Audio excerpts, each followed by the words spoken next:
জি, আপনার নাম কি? আমার নাম রাজিয়া সুলতানা। আপনার বাড়ি কোথায়?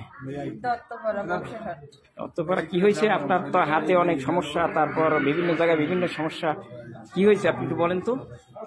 আর 10:30 দিক দিয়ে আমরা চিৎকার শুনি বাহিরে। 10:30 কি রাত্র সকাল হ্যাঁ, সকাল রাত্র 10:30? আনুমানিক 10:30, 10টা 10:30টার দিকে চিৎকার শুনে জি দরজার সামনে বের হই। জি।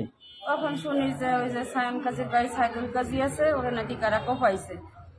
পরে ওরা ওর বাইরে গাড়ি ট্রলারে উঠে বানারীপাড়া পাঠাই দিয়া ওরা সন্দেহজনক ভাবে এলোপাথারি ভাবে সবার বাড়ি বাড়ি ঢুকিয়া প্রথম ঢুকছে মোর্শেদের বাড়ি। কে ঢুকছে? সায়াম কাজী, সালাম কাজী, তারপরে ওর সাথে আরো লোক ছিল, ওর বোন নাসিমিয়া, তারপরে আছে কাঞ্চন, এগুলোর সাথে আরো লোক ছিল, কিন্তু এরা সামনে ছিল। প্রথম ভাঙচুর করে মোর্শেদের বাড়ি। মোর্শেদের বাড়ি ভাঙচুর করে ওই চিৎকার শুনে আমি দরজা খুলি। আমার 18 মাসের বাচ্চা আছে, ওরা খাটের ফাড় রাখতে আমি দরজা খুলি।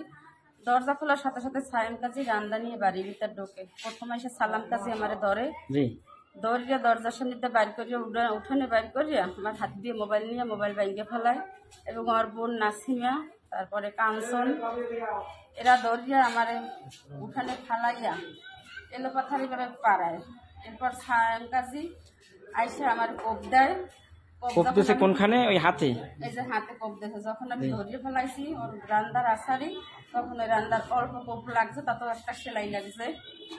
আর ওই সময় আমার নাক ফুল, গলার চেইন এগুলো নিয়ে গেছে। তখন আমি টিপাই নাই, যে অস্থির হয়ে গেছে ওকে মাইরে দিছে। পরে আমি ওরা যখন আমার সাইডে দিছে তখন সবাই কয় তোমার নাক ফুল কই। পরে গলায় হাত দিয়ে দেখি চেইন নাই। আমার মারিয়া ওরা গেছে, যাওয়ার পরে আবার দ্বিতীয়বার আসছে।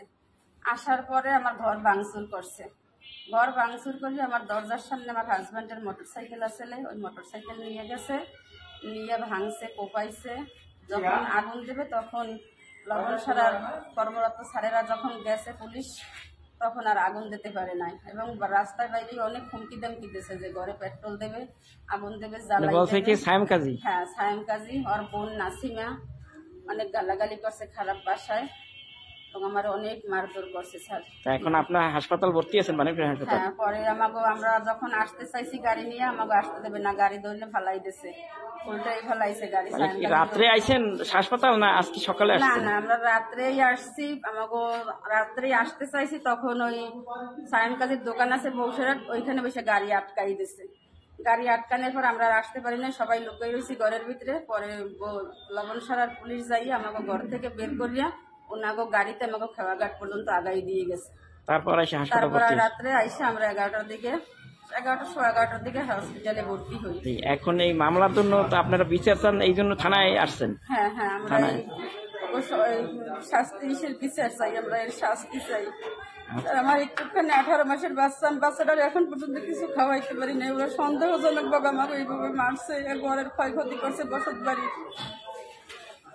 এর বিচার চান আপনি? সঠিক? হ্যাঁ, এর বিচার চাই।